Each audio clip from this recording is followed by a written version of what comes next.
Hello friends, welcome once again. Chemical reactions and their equations part 2। ठीक है ना। हमने रिएक्शंस कैसे लिखना है वो डिस्कस कर लिया था। एक बार इसका थोड़ा हम रिकैप करते हैं। कैसे केमिकल रिएक्शंस लिखना है, रिएक्टेंट्स किधर की तरफ रहते हैं। हम हमेशा मेंशन किया था मैंने कि जब भी रिएक्टेंट्स होंगे तो लेफ्ट हैंड साइड में रहेगा और हमेशा जो प्रोडक्ट होएगा वो राइट हैंड साइड में प्रोडक्ट्स लिखा जाएगा। रिएक्टेंट्स हमेशा लेफ्ट हैंड साइड में होएगा। बैलेंस कैसे करते हैं तो किसी भी केमिकल इक्वेशंस में मैंने बताया था आपको कि पहले ऑक्सीजन एटम बैलेंस करते हैं, फिर हाइड्रोजन एटम बैलेंस करते हैं, फिर rest of the elements. Case में जैसे हमने इससे पहले वाले रिएक्शंस में देखा था तो आयरन था तो फिर हमने आयरन को बैलेंस किया था, तो बैलेंसिंग ऑफ केमिकल इक्वेशंस था। एक चीज़ और बताई थी कि matter can not be created, can not be destroyed, it can be converted into one form to other. उसका बेस्ट एग्जांपल मैंने ये डिस्कस किया था कि कार्बन और ऑक्सीजन के साथ मिलकर कार्बन डाइऑक्साइड बनाएगा। तो इस केस में यहाँ पे कार्बन सॉलिड होता है और यहाँ पे कार्बन डाइऑक्साइड किस फॉर्म में आता है, गैसियस फॉर्म में आ जाता है। ये हमारे पास इनके साथ मिलके गैसियस फॉर्म में, तो it can be converted into one form to other. Balance करेंगे हम ये, these are the things which we have already discuss. तो उसको एक बार gradually you just need to brush up those things और उसके बाद से फिर हम उसका यूज़ करेंगे इस टॉपिक में आगे की तरफ। तो बैलेंसिंग ऑफ केमिकल इक्वेशंस और किसी भी एलिमेंट को, जैसे सपोज करो कि मैंने कहा कि आयरन सल्फेट है, तो आयरन सल्फेट क्या है, आयरन Fe सल्फेट SO4। इस तरह की चीज़ें आपके दिमाग में होनी चाहिए। अच्छा, इसका जो वेल एक्सप्लेनेशन है वो क्लास 9th में भी किया गया है चैप्टर्स में, एटम एंड इट्स मॉलिक्यूल में। तो उसको देखना ज़रूरी है कि मॉलिक्यूल कैसे लिखते हैं, वैलेंसी कैसे अप्रोच होती है। This thing is really very important. अगर वहाँ पे आपका बेस थोड़ा हिला हुआ है या कहीं पे कोई प्रॉब्लम है तो इस टॉपिक में प्रॉब्लम आएगी ही आएगी। तो आपको ना वो चीज़ थोड़ा सा देख के और रिवाइज करके और ब्रशअप करके आगे की तरफ आओगे तो ये चैप्टर आपके लिए केक वॉक होएगा। And believe in me, science जो होता है ना, अगर आप उसका सिस्टमाइजेशन करते चलो, टॉपिक वाइज पढ़ते चलो, क्लैरिटी रहेगी तो आपको बहुत मज़ा आएगा पढ़ने में और at the same time burden नहीं होएगा। लेकिन अगर आपको ऐसा लगता है कि मैंने जो है 9th में नहीं पढ़ा, 10th में जाके पढ़ूंगा, या 11th में नहीं पढ़ा 12th में जाके पढ़ूंगा, तो वो एक जो होता है ना स्टूडेंट के लिए डिज़ास्टर होता है। वो फिर स्कोर अच्छा नहीं कर पाता। आप ग्रेजुअली जो है ना थोड़ा थोड़ा हर टॉपिक में टाइम स्पेंड करो, उनके कॉन्सेप्ट के ऊपर काम करो। बहुत काम करने की ज़रूरत नहीं होती है, ठीक है ना। You just have to have a basic understanding, तो एवरीथिंग स्ट्रीमलाइन हो जाती है एंड देन आपका काम आसान हो जाता है। तो इस करके ना वो चीज़ें इंपॉर्टेंट हैं उन टॉपिक्स में। अगर उन चीज़ों में प्रॉब्लम है, क्लास 9th के एटॉमिक और उसमें मॉलिक्यूल में, एटम एंड मॉलिक्यूल्स में प्रॉब्लम, तो यहाँ पे भी प्रॉब्लम होगी। तो मेरा तो आपको रिकमेंडेशन आप सबको यही रहेगा थ्रू दिस वेरी वीडियो कि आप उस टॉपिक को थोड़ा पढ़ो और समझो। और वो ऐसा नहीं, it's a rocket science, a very easy topic. तो इस करके वी हैव टू अंडरस्टैंड। तो इस करके लेट्स प्रोसीड। और ये छोटी छोटी बातें हमने पीछे वाले वीडियो में कही थी। ये वाला वीडियो थोड़ा इंपॉर्टेंट होने वाला है क्योंकि इसमें डिफरेंट टाइप्स ऑफ रिएक्शंस आने वाले हैं। पहला रिएक्शन देखिए क्या होता है।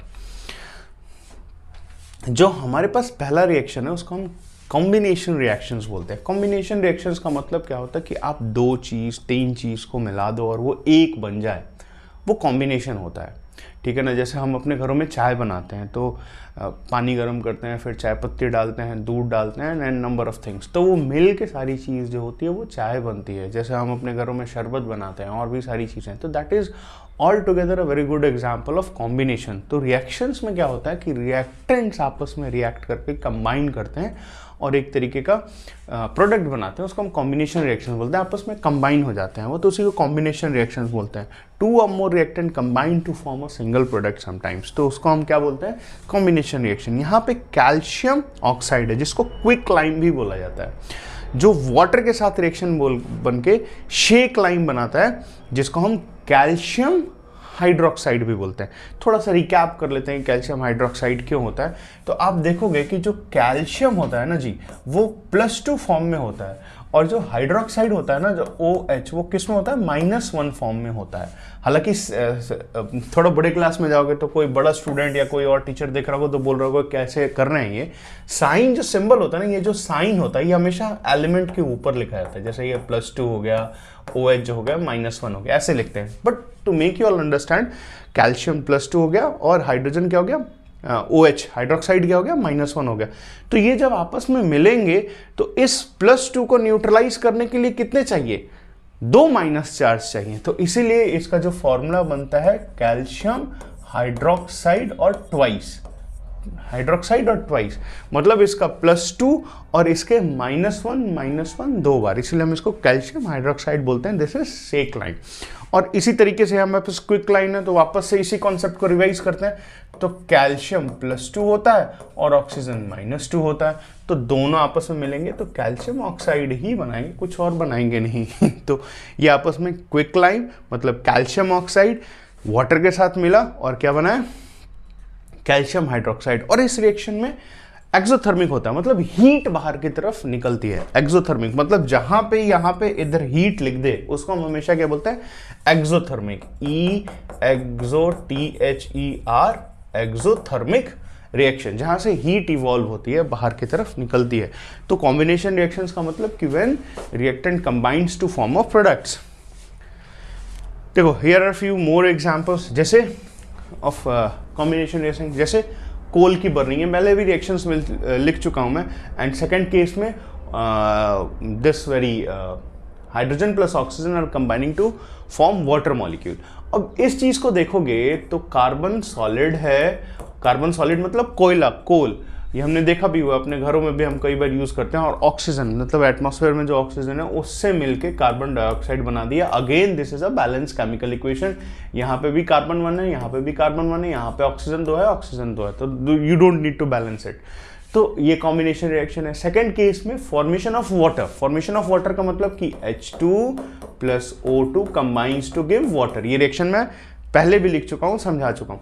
अब हुआ क्या, इसको बैलेंस करने के लिए यहाँ पे हाइड्रोजन कितना है जी, 2 है, यहाँ पे हाइड्रोजन 2 है, यहाँ पे ऑक्सीजन 1 है और यहाँ पे ऑक्सीजन 2 है। तो इसको बैलेंस करने के लिए हम क्या करते हैं, इसको 2 से मल्टीप्लाई करेंगे। 2 से मल्टीप्लाई किया आपने तो यहाँ पे जो ऑक्सीजन है जी, वाटर का जो ऑक्सीजन है वो 2 हो गया, पर हाइड्रोजन 4 हो गया। तो उसको बैलेंस करने के लिए आपको फिर इसको 2 से मल्टीप्लाई कर देना होएगा। तो this thing is really very important, हमको इसकी अंडरस्टैंडिंग डेवलप करनी होगी। क्लियर है कि नहीं? नाउ अच्छा, एक बहुत बेस्ट एग्जांपल है कि जो कार्बोहाइड्रेट्स है broke down to form glucose. This glucose combines with oxygens in the cell in our body and provide energy. ये एक स्पेशल रिएक्शन है, रेस्पिरेशन रिएक्शन हम बोलते हैं, ग्लूकोज, जिसका फॉर्मूला क्या है, C6H12O6। ठीक है ना, ये ऑक्सीजन के साथ मिलकर कार्बन डाइऑक्साइड, वाटर और एनर्जी लिबरेट करते हैं, जिससे मैं बोल पा रहा हूं, आप चल पाते हैं, अलग अलग बदमाशी कर पाते हो आप लोग अलग अलग तरीके से, इनोवेटिव स्टाइल से। तो वो इसी रिएक्शंस के थ्रू पॉसिबल है। एक होमवर्क रहेगा यहाँ से आप लोगों को, जब मैं कार्बन एंड इट्स कंपाउंड पढ़ाऊंगा तो इस मॉलिक्यूल को ड्रॉ करना सिखाऊंगा कि ग्लूकोज एक्चुअली में दिखता कैसे है। पर अगर किसी को ऐसे थोड़ा सा है तो घर पे बैठ के थोड़ा होमवर्क करके ग्लूकोज मॉलिक्यूल कैसे ड्रॉ करते हैं, किस तरीके से ड्रॉ करते हैं, जो 9th में थोड़ी अंडरस्टैंडिंग डेवलप की है उसके हिसाब से अगर आप कोशिश करो। पर ये बहुत अच्छा मॉलिक्यूल है, यहाँ से बहुत सी चीज़ें सीखने को मिलती है। और क्लास 12th में एक चैप्टर आता है बायोमॉलिक्यूल्स, तो वहाँ पे भी बहुत इंफॉर्मेशन यहाँ से निकल के आती है। तो ये भी एक तरीके का रिएक्शन है जहाँ से ग्लूकोज ऑक्सीजन के प्रेजेंस में टूटा, कार्बन डाइऑक्साइड निकला, वाटर निकला और एनर्जी बाहर की तरफ से निकली, which provide energy to our body. एक तरीके का ये हमारे लिए फ्यूल है। Now next of decomposition reaction. Decomposition reactions क्या होता है कि कोई भी चीज़ डिकम्पोज हो जाए, टूट जाए, छोटे छोटे फॉर्म्स में डिकम्पोज हो गया जी, टूट गया छोटे छोटे फॉर्म्स में, उसको हम डिकम्पोजिशन रिएक्शन बोलते हैं। इस रिएक्शन में होता क्या है कि प्रोसेस जहां पे सिंगल रिएक्टेंट ब्रेक डाउन होता है, सिंपलर प्रोडक्ट में सिंपल फॉर्म में वो टूट जाते हैं, उसको हम हमेशा क्या बोलते हैं, डिकम्पोजिशन रिएक्शन। जहां पे ये क्या, आयरन सल्फेट। अब अगेन आयरन सल्फेट कैसे लिखते हैं ये चीज दिमाग में रखेगा। मैं एक बार फिर रिवाइज करता हूं कि आयरन किस फॉर्म में है जी, +2 फॉर्म में है, और +2 फॉर्म में, और सल्फेट किस फॉर्म में है जी, -2 फॉर्म में। तो दोनों के चार्जेस क्या हैं, बराबर है, मतलब जितना पॉजिटिव चार्ज है उतना नेगेटिव चार्ज है। तो इस करके ये फॉर्मूला क्या बन जाएगा जी, आयरन सल्फेट। ये सब दिमाग में रखिएगा, तभी कॉन्सेप्ट में जो है ना क्लैरिटी आएगी और मजा भी आएगा पढ़ने में। तो आयरन सल्फेट डिकम्पोज किस में हो गया, आयरन ऑक्साइड। Fe2O3, इसको फेरिक ऑक्साइड भी बोलते हैं, ठीक है। Fe2O3 फेरिक और फेरस ऑक्साइड दो अलग चीजें होती हैं, और आयरन ऑक्साइड भी हम इसको बोल सकते हैं इन जनरल टर्म। तो यहां पे हमारे पास क्या हो गया, iron oxide plus sulphur dioxide और सल्फर ट्राइऑक्साइड नहीं बना, सिंपलर फॉर्म में, मतलब सल्फर डाइऑक्साइड और सल्फर ट्राइऑक्साइड बना, और इसके साथ ये भी रिएक्शन विथ हीट एक्सोथर्मिक है, एक्सोथर्मिक रिएक्शन, जहां से हीट बाहर की तरफ निकल रही है। मतलब कि अगर आयरन सल्फेट है, उसका डिकम्पोजिशन हुआ तो आयरन ऑक्साइड मतलब फेरिक ऑक्साइड, उसके बाद से हमारे पास क्या होगा, सल्फर डाइऑक्साइड और सल्फर ट्राइऑक्साइड, हीट बाहर की तरफ निकली, एक्सोथर्मिक रिएक्शन है ये। Please consider this thing is very important for us. Now next point, यहां पे देखो वापस से कैल्शियम कार्बोनेट, कैल्शियम ऑक्साइड में बना और कार्बन डाइऑक्साइड में, एक ये स्पीशीज है, ये डिकम्पोजिशन हुआ और डिकम्पोज हो गया कैल्शियम ऑक्साइड और कार्बन डाइऑक्साइड में। फिर से देखो, दोबारा मैं रिवाइज कर रहा हूं कि कैल्शियम, अभी तक तो याद भी हो गया होगा आपको, कैल्शियम +2 फॉर्म में होता है, और कार्बोनेट CO3 ये हमेशा किस फॉर्म में होता है, -2 में। ये सब चीज नोट करते रहना साइड में कहीं पे, -2 में होता है। दोनों के चार्जेस क्या बराबर है, जितना पॉजिटिव है जितना उतना ही -2 है, तो CaCO3 का फॉर्मेशन हो गया, डिकम्पोजिशन रिएक्शन। फिर से क्या बोला मैंने कि जो रिएक्टेंट्स हैं वो सिंपलर प्रोडक्ट्स में, सिंपल प्रोडक्ट्स, कॉम्प्लेक्स फॉर्म नहीं, छोटे छोटे मॉलिक्यूल्स में। कॉम्प्लेक्स का मतलब क्या होता है कि कोई बड़ा कंपोनेंट बन गया, कोई मॉलिक्यूल का दूसरा बड़ा कंपोनेंट बन गया, नहीं, सिंपल फॉर्म में। सिंपल फॉर्म का मतलब कि उस एलिमेंट का ऑक्साइड बना या सिंपल मॉलिक्यूल का फॉर्मेशन हो गया। नाउ अब एक चीज बहुत इंपॉर्टेंट है, डिकम्पोजिशन रिएक्शन में देखेंगे कि लेड नाइट्रेट, लेड ऑक्साइड में डिकम्पोजिशन हुआ और उसके बाद से नाइट्रोजन डाइऑक्साइड और ऑक्सीजन निकला, इसके साथ भी हीट बाहर की तरफ इवॉल्व हुआ है, लेड नाइट्रेट। ये एक बहुत ही इंपॉर्टेंट कंपाउंड है। कैसे ड्रॉ हुआ, कैसे इसकी, अच्छा ये रिएक्शन बैलेंस किया गया है, तो यहाँ पे यहाँ पे हमको इसको बैलेंस करने के लिए यहाँ पे लेड नाइट्रेट को 2 से मल्टीप्लाई किया, और ये you just have to follow the basic rule की ऑक्सीजन को बैलेंस करना है, फिर हाइड्रोजन को बैलेंस करना है, हाइड्रोजन नहीं है तो नेक्स्ट उसमें जो एलिमेंट्स उनको बैलेंस करने की कोशिश करनी है। अब ये चीज़ ना थोड़ा सा आपको ट्रिकी लगेगा, और ये होएगा कि लेड नाइट्रेट मॉलिक्यूल कैसा है, कॉम्प्लेक्स टाइप का मॉलिक्यूल है, बिल्कुल कॉम्प्लेक्स नहीं है, बहुत आसान मॉलिक्यूल है। अब देखो ये जो लेड है ना Pv, ये +2 फॉर्म में होता है, और नाइट्रेट जो होता है ना NO3, ये -1 फॉर्म में होता है। तो बैलेंस तो करना है, ये +2 है, ये -1 है, तो चार्ज तो बैलेंस करना है। तो इस करके लेड आपने लिखा, नाइट्रेट लिखा NO3, और इसको क्या किया तुमने, ट्वाइस। क्यों ट्वाइस किया, क्योंकि ये -1 एनर्जी, तो -1 को जब 2 से तो आप मल्टीप्लाई करेंगे, इंटू 2 करेंगे तो क्या होगा, -2 हो जाएगा। Now this -2 is balancing this very +2। तो लेड नाइट्रेट मॉलिक्यूल है, लेड नाइट्रेट सॉलिड फॉर्म में होता है, this decomposed into simple molecule lead oxide, nitrogen dioxide and oxygen. इसमें से हीट बाहर की तरफ इवॉल्व हो रही है। Do make these things very very very very very clearly, सारी चीज़ों को देखने की कोशिश करेंगे। अब देखो क्या है, यही चीज़ है कि लेड नाइट्रेट लिया, इसको हीट अप करना शुरू किया, वो बॉयल हुआ, और बॉयल होने के बाद से इन से सिंपल मॉलिक्यूल्स फॉर्मेशन होकर बाहर की तरफ निकल रहे हैं, सिंपल मॉलिक्यूल गैसियस फॉर्म में बाहर की तरफ निकल रहे हैं। तो ये चीज़ है जिसमें हमारे पास लेड नाइट्रेट का डिकम्पोजिशन हो रहा है सिंपल मॉलिक्यूल्स में। Again these reactions are very important for us. Now next thing कि ये चीज़ देखो, एक बड़ा इंपॉर्टेंट और एक ना एक ट्रिकिंग फैक्ट है इस चीज़ को देखना, कि जैसे सपोज करो कि आप अपने घर पे कोई कफ सिरप या कोई मेडिसिन लाते हो, तो आप देखोगे उस पर ना कुछ गाइडलाइंस लिखी रहती है कि उसको आपको कहाँ रखना है, keep it in cool and dry place. क्योंकि अगर उसको आप सनलाइट के प्रेजेंस में रखोगे जहां पे हीट आएगी तो उससे भी रिएक्शन हो सकता है, और जो दवाई जिसका एक स्पेसिफिक केमिकल फॉर्मूला होएगा वो चेंज हो जाएगा। तो आप उस दवाई को कंज्यूम करोगे तो अगर वो मतलब किसी एक स्पेसिफिक उसके लिए क्योर करने के होगा तो उसके एडवर्स इफेक्ट ज़्यादा आ जाएंगे।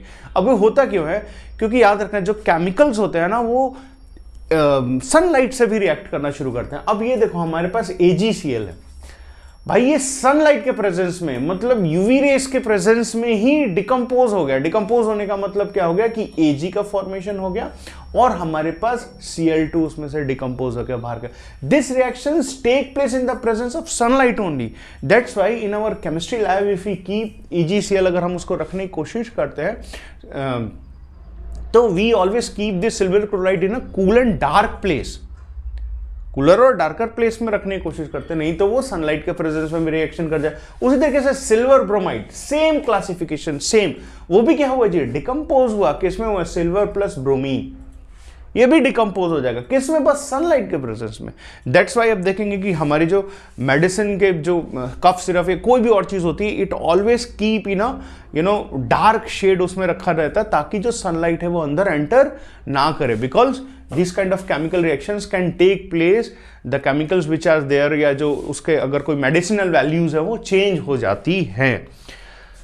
नाउ अगर हम कंसिडर ये टॉपिक बहुत इंपॉर्टेंट है, इलेक्ट्रोलिसिस ऑफ वाटर।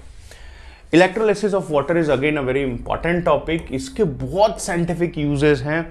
फ्यूचर में हम बोलते हैं हाइड्रोजन हमारा एनर्जी के तौर पे यूज़ करने वाले हैं, तो हम यहाँ से भी, वाटर से भी हम हाइड्रोजन प्रोड्यूस करते हैं, जो कि हम कर सकते हैं।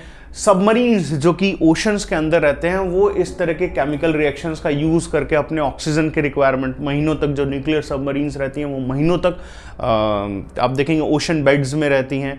तो उस केस में वो होता क्या है कि इसी रिएक्शन को फॉलो करके वो क्या करती हैं, ऑक्सीजन की रिक्वायरमेंट, जितने भी लोग रहते हैं अपनी रिक्वायरमेंट फुलफिल करते हैं वो नीचे। तो दिस वेरी रिएक्शन हैपन। होता क्या है कि अब इसमें देखो हुआ क्या है कि ये जो है ना एक डीसी बैटरी है 6 वोल्ट की, उसको हमने कनेक्ट किया है। 2 टर्मिनल्स आते हैं, एक टर्मिनल हमारे पास कैथोड होएगा, दूसरा टर्मिनल होएगा anode. Cathode anode, positive negative charge होएगा ये, ठीक है ना, नेगेटिव। और अब देखोगे कि जब भी वाटर, पानी मतलब H2O, जब भी इस प्रोसेस के थ्रू होगा, तो जब भी ये इलेक्ट्रिसिटी इज इलेक्ट्रोड, ये इलेक्ट्रोड ग्रेफाइट का इलेक्ट्रोड है।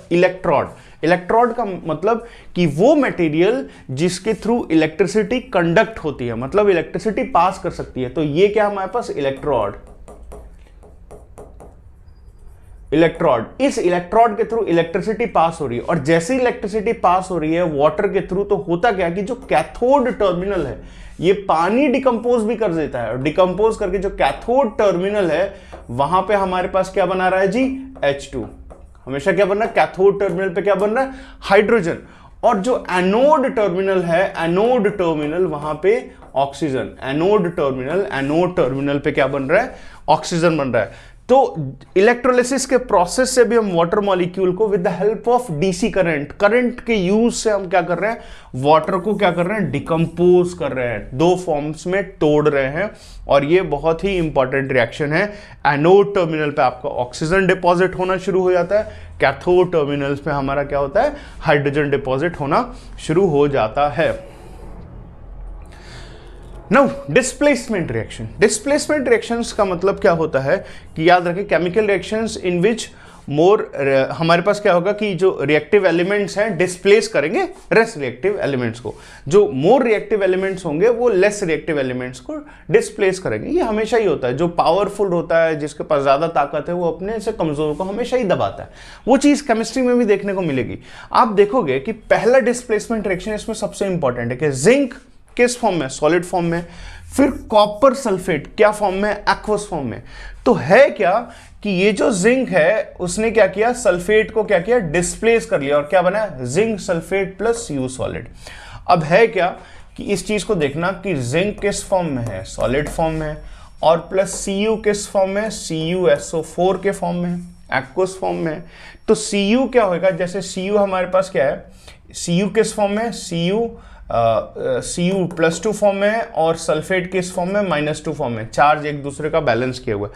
तो सेम प्रोसेस यहाँ पे ये होएगा, और याद रखना ये किस फॉर्म में आ जाएगा, ZnSO4, और प्लस किस फॉर्म में आ गया, Cu सॉलिड। इस रिएक्शन को ना हम ऑक्सीडेशन रिडक्शन रिएक्शन में भी डिस्कस करेंगे। इस रिएक्शन को, ये थोड़ा इंपॉर्टेंट रिएक्शन है।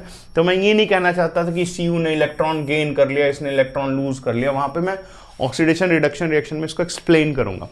पर मैं एक चीज बताना चाहता हूं कि डिस्प्लेसमेंट रिएक्शन में क्या होगा, एक स्पीसीज दूसरे स्पीसीज पे जो अटैचमेंट होती है उसको क्या करती है, डिस्प्लेस कर देती है और खुद उसके साथ बॉन्डिंग कर लेती है। तो ZnSO4 हो गया और Cu जो इसके साथ सल्फेट के साथ पहले अटैच था वो सॉलिडिफाई हो गया और इस करके हमारे पास ये जो रिएक्शन है बेस्ट एग्जांपल है डिस्प्लेसमेंट का। अब ये देखो, पहले ये सॉलिड था लेकिन यहां पे ये किस फॉर्म में आ गया, सॉलिड में और ये एक्वस में। तो जैसे ये सॉलिड में आएगा किसी भी कंटेनर में जो लिक्विड फॉर्म में, उसमें अगर कोई सॉलिड स्पीसीज है ना तो वो नीचे की तरफ सेटल हो जाएगा, नीचे की तरफ। तो यहां पे जो Cu है ना ये बिल्कुल यही है, Cu जो है ना वो बिल्कुल यही है। सॉलिड जो फॉर्म है वो क्या हो गया, उसका प्रेसिपिटेट हो गया। क्या हो गया, प्रेसिपिटेट, नीचे की तरफ प्रेसिपिटेट हो गया ये। नाउ नेक्स्ट केस डिस्प्लेसमेंट का और बेस्ट एग्जांपल जो उससे पहले भी रिएक्शन था कि हमारे पास क्या लेड है और हमारे पास क्या कॉपर क्लोराइड है, इसके साथ रिएक्शन हुआ तो फिर लेड क्लोराइड बना और कॉपर सॉलिडिफाई हो गया। तो ये भी एक तरीके का डिस्प्लेसमेंट रिएक्शन है। अगेन इसको हम ऑक्सीडेशन रिडक्शन रिएक्शन में भी करेंगे। सेम वही कंडीशन है कि जो मोर रिएक्टिव होगा अपने से लेस रिएक्टिव को डिस्प्लेस कर पाएगा। अब ये मोर रिएक्टिव और लेस रिएक्टिव क्या होता है, कैसे होता है, this always decide by the reactivity series. तो रिएक्टिविटी सीरीज का थोड़ा आपको अपने दिमाग में रखना होगा और रिएक्टिविटी सीरीज हमेशा मोर रिएक्टिव और लेस रिएक्टिव के बारे में डिसाइड करता है। हमने इसको क्लास 9th में थोड़ा डिस्कस भी किया था। नाउ अगेन डिस्प्लेसमेंट रिएक्शन की बात करेंगे तो आयरन है, आयरन हमारे पास क्या है, कॉपर सल्फेट है। कॉपर सल्फेट के साथ रिएक्शन हुआ तो आयरन ने फिर क्या किया, सल्फेट को डिस्प्लेस किया और किसके साथ बाइंडिंग कर ली, किसके साथ बाइंडिंग कर ली, सल्फेट के साथ। तो हमारे पास आयरन सल्फेट हो गया और हमारे पास क्या हो गया, फिर कॉपर सॉलिडिफाई फॉर्म में होगा। इस तरह के कुछ apparatus you will find in your book जो इस रिएक्शंस को एक्सप्लेन कर रहे होंगे। This is a displacement reaction and this prove this reaction, hence this reaction, what this reaction proves. और इस तरह के डिस्प्लेसमेंट रिएक्शन आपको क्या प्रूव कर रहे हैं कि भाई ये जो हमारे पास आयरन है ना is more reactive than copper. ये इसको क्या किया, डिस्प्लेस कर दिया और अपने पास क्या किया, उसके साथ बाइंडिंग कर ली। Hence vice versa is possible, no it's not possible because copper is not more reactive than iron, so it cannot displace the iron वाला component. So you always have to have in your mind कि वो क्या बोल रहा है, कैसे बोल रहा है और किस तरीके से बोल रहा है। Now double displacement reaction. Double displacement का रिएक्शन का मतलब कि एक दो कंपोनेंट्स हैं रिएक्टेंट के साइड में, इसके साथ जो अटैच स्पीसीज है वो इसको दे दिया और इसके साथ जो अटैच स्पीसीज है वो इसको दे दिया। तो आपस में इन्होंने क्या किया, हैंड टू हैंड एक्सचेंज कर लिया। उसको हम डबल डिस्प्लेसमेंट के नाम से जानते हैं। जैसे यहाँ पे सोडियम सल्फेट है और बेरियम क्लोराइड है, तो फिर क्या हुआ कि सोडियम का जो सल्फेट है, जो सोडियम सल्फेट है वो किसके साथ एक्सचेंज हो गया, बेरियम सल्फेट। और सोडियम का जो क्लोराइड, इसका जो हमारे पास बेरियम का जो क्लोराइड है वो किसके साथ आ गया, सोडियम के साथ। अब इस चीज में थोड़ा देखो ध्यान से, इस चीज को देखो, वापस से थोड़ा सा अपने बेसिक के ऊपर चलते हैं कि जो सोडियम सल्फेट है जी, सोडियम सल्फेट, तो सोडियम +1 होता है और सल्फेट क्या हो जाती है जी, -2, है ना। तो इसको न्यूट्रलाइज करने के लिए इसको क्या करना पड़ेगा, 2 से मल्टीप्लाई करना पड़ेगा। तो Na2SO4 सोडियम सल्फेट हो गया, सोडियम सल्फेट हो गया। नाउ बेरियम क्लोराइड की बात करेंगे तो बेरियम क्लोराइड को आप देखेंगे तो Ba हमेशा किस फॉर्म में होता है, +2 फॉर्म में होता है और जो क्लोराइड होता है वो माइनस फॉर्म में होता है। तो उसको न्यूट्रलाइज करने के लिए क्या करेगा ये, Ba तो +2 फॉर्म में Ba और Cl -1 है तो उसको 2 से मल्टीप्लाई कर दिया तो बेरियम क्लोराइड हो गया। जब ये आपस में इंटरचेंज करेंगे तो आप देखोगे कि बेरियम +2 है और सल्फेट -2 है, तो बेरियम सल्फेट का फॉर्मेशन हो गया। और यहां पे देखोगे कि सोडियम +1 है और क्लोरीन -1 है, तो ये दोनों आपस में न्यूट्रलाइज हो गए तो क्या होगा, sodium chloride. Again the balancing of equation is bit important, वो अपने हिसाब से देखना होगा, जो अंडरस्टैंडिंग हमने पहले के स्लाइड्स में बनाई है। You just have to understand those things कि आपको कैसे बैलेंस करना पड़ेगा। First you have to balance oxygen, then hydrogen, then rest of the elements, which is important. यहां पे देखिए एक ध्यान से, ऑक्सीडेशन रिडक्शन रिएक्शन बड़ा इंपॉर्टेंट टॉपिक है, ध्यान से देखना, ये पीछा नहीं छोड़ने वाला आपका। ये अगर आप आगे साइंस लेने वाले हो तो इसकी बहुत सी कहानियां हैं, क्लास 11th में भी, क्लास 12th में भी। इनऑर्गेनिक रिएक्शन में तो रिडॉक्स रिएक्शन है, आप 12th में चले जाओगे तो पूरी की पूरी ऑर्गेनिक रिएक्शन, ऑर्गेनिक जो केमिस्ट्री हो उसमें रिड्यूसिंग एजेंट, ऑक्सीडाइजिंग एजेंट ये हो। तो अच्छा होगा कि अगर आपके दिमाग में कोई प्लानिंग है कि हम आगे चल के साइंस पढ़ने वाले हैं तो इसको यहाँ पे थोड़ा सा ध्यान से समझो।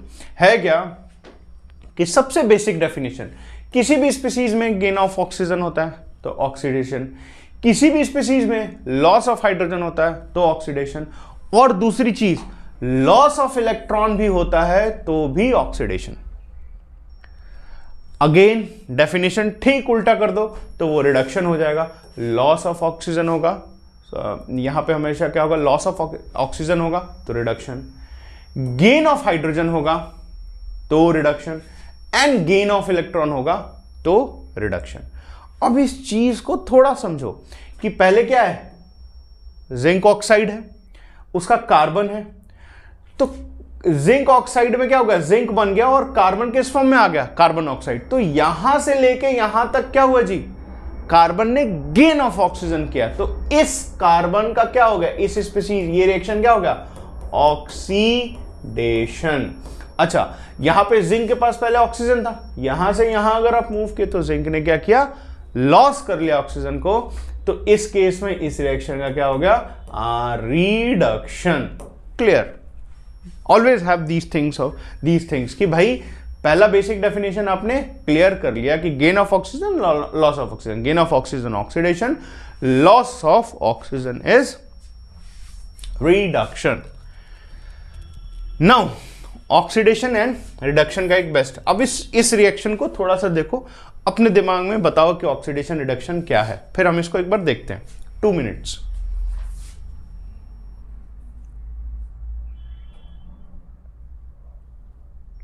हाँ, नाउ कमिंग बैक, अब तक तो दिमाग में बना लिया हुआ क्या है, कैसे, किस तरीके से, इसको समझते हैं एक बार। तो भाई देखो यहां पे कॉपर है ना जी, कॉपर ने यहां से यहां तक क्या किया, gain of oxygen, gain of oxygen. तो अब कॉपर ने किया है इसको गेन ऑफ ऑक्सीजन को, तो इसको हम क्या बोलेंगे, ऑक्सीडेशन रिएक्शन। अब मेरे को बोलोगे कि सर ये ऑक्सीजन का क्या हुआ, ये ऑक्सीडाइज हुआ कि रिड्यूस हुआ।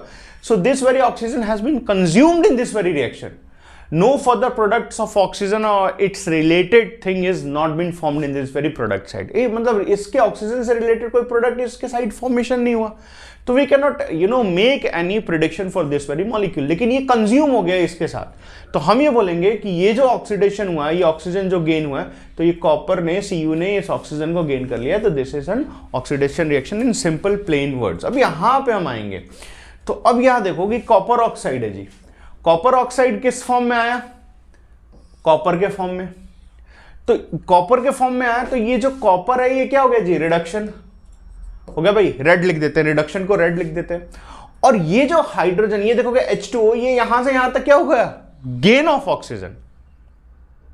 इसने हाइड्रोजन ने क्या कर लिया, गेन किया। हम प्रायोरिटी सेट करेंगे तो गेन कर लिया, तो इस स्पीशीज का क्या हो गया जी, ऑक्सीडेशन। देखो यहां पे इसका ऑक्सीडेशन हो गया, तो यहां से यहां तक रिडक्शन हो गया और यहां से यहां तक ऑक्सीडेशन, ऑक्सी लिख दिया मैंने तो ऑक्सीडाइजेशन। तो always have the basic definition in your mind. Now ये रिएक्शंस को भी देखो कैसे लिखा हुआ है, उसी रिएक्शंस को कैसे लिखा हुआ है कि कॉपर ऑक्साइड है, कॉपर बन गया, loss of oxygen, reduction, hydrogen है, वाटर का फॉर्मेशन हो गया तो gain of oxygen, oxidation. Making sense? It is simple. We have to understand this very thing in this very fashion. Clear? Now, corrosion और rancidity, ये एक important point है। corrosion है क्या, तो कोई भी हमारे पास ग्रेजुअल डिस्ट्रक्शन होएगा मेटल का, कोई भी मेटल जो ऑक्सीजन के प्रेजेंस में, मॉइस्चर के प्रेजेंस में जब वो उसका डिस्ट्रक्शन होगा तो उसको हम रस्टिंग बोलते हैं। जैसे आयरन है, वो ऑक्सीजन के साथ और वाटर के साथ, मतलब इस मॉइस्चर के साथ रिएक्शन हुआ तो आयरन ऑक्साइड मतलब फेरिक ऑक्साइड का फॉर्मेशन करा लिया, Fe2O3 इसको हम रस्ट भी बोलते हैं, इसको हम रस्ट भी बोलते हैं। मतलब जो जंग लग जाती है हमारे उसके ऊपर, उसको हम रस्ट भी बोलते हैं। मतलब आयरन ऑक्साइड मतलब Fe+O2 और ये वाटर मॉलिक्यूल के साथ क्या बना है हमारे पास, आयरन ऑक्साइड, तो इसको हम रस्ट भी बोलते हैं। This is corrosion. रेंसिडिटी किसको बोलते हैं, कोई भी फूड जिसमें फैट हो, ऑयल हो, ठीक है ना, वो जो भी ऑयल है वो ऑक्सीडाइज हो जाए इन द प्रेजेंस ऑफ ऑक्सीजन, तो उसको स्पॉइलेज ऑफ फूड हो गया, तो उसको हम रेंसिडिटी के नाम से बोलेंगे उसको। अच्छा, उसको प्रिवेंट करने के लिए हम क्या करते हैं, तो एंटीऑक्सीडेंट्स डालते हैं, रेफ्रिजरेटर में डालते हैं कि ताकि जो टेम्परेचर कम रहे वहां पे, या टाइट एयर में पैक करते हैं। हम अपने चिप्स देखते हैं जो हमेशा क्या होता है, पैक्ड होते हैं, उसके अंदर क्या होता है, नाइट्रोजन टाइप की गैसेस भरी रहती हैं जो इनर्ट इन नेचर होती है, ऑक्सीजन को उसके आसपास भटकने नहीं देती, तो उसका लाइफ टाइम बढ़ जाता है उस तरह के चिप्स का या जो भी उस तरह के पैक्ड फूड्स होते हैं। तो वहां पे हम क्या करते हैं, रेंसिडिटी से बचाने की कोशिश करते हैं। हाँ, आयरन को जो कोरूजन होता है, आयरन को रस्टिंग से बचाने के लिए आप हमेशा ही कुछ बेसिक स्टेप्स लेते हैं। आपको पता ही है कि उसको हम पेंटिंग करते हैं या उसके ऊपर ऑयल लगाते हैं। एक इंपॉर्टेंट प्रोसेस होता है गैल्वेनाइजेशन। गैल्वेनाइजेशन का मतलब क्या होता है कि हम किसी भी मेटल सरफेस के ऊपर, खासकर आयरन के ऊपर निकल की कोटिंग कर देते हैं, तो उसको हम गैल्वेनाइजेशन बोलते हैं। क्योंकि निकल is inert from the atmospheric moisture, तो उसके वजह से उसका कोरोजन नहीं हो जाता। तो galvanisation is a important process जिससे हम क्या कर सकते हैं, रस्टिंग को बचा सकते हैं। Now thank you all for watching this. किसी भी तरीके से अगर ये वीडियोस आपके लिए कोई सेंस क्रिएट कर रहा हो, do support us. Thank you for your precious time.